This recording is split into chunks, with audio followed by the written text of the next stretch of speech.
तर एका स्पर्धेला सचिन मोठे सर आणि सचिन गोस्वामी सर होते परीक्षा. त्या दोघांनी मला एका नाटकासाठी बोलवलं. बाळाचे पाय पाळण्यात दिसतात म्हणतो की नाही आपण. तर त्यांनी मला असं वर्गात शिक्षकांची नक्कल करताना पकडलं होतं.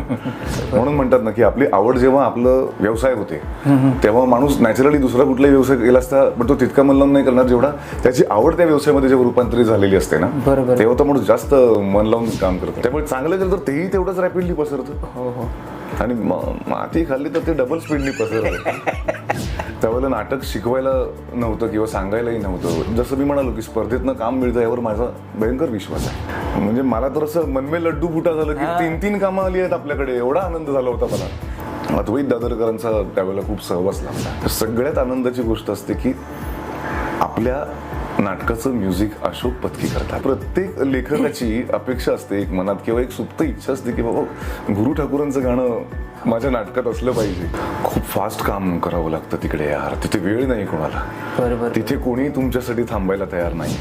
मला लिखाणात जास्त मजा येते. कारण मला वेगवेगळ्या विषयावरती माझं एक मत मांडता येतं, मला भाष्य करता येतं. असं उभं राहिलं आणि पोर्टफोलिओ केला, फोटो काढले आणि आता मी हे फोटो देतो इथे तिथे ईमेल करतो, मग मला कामं मिळतील नाही मिळत.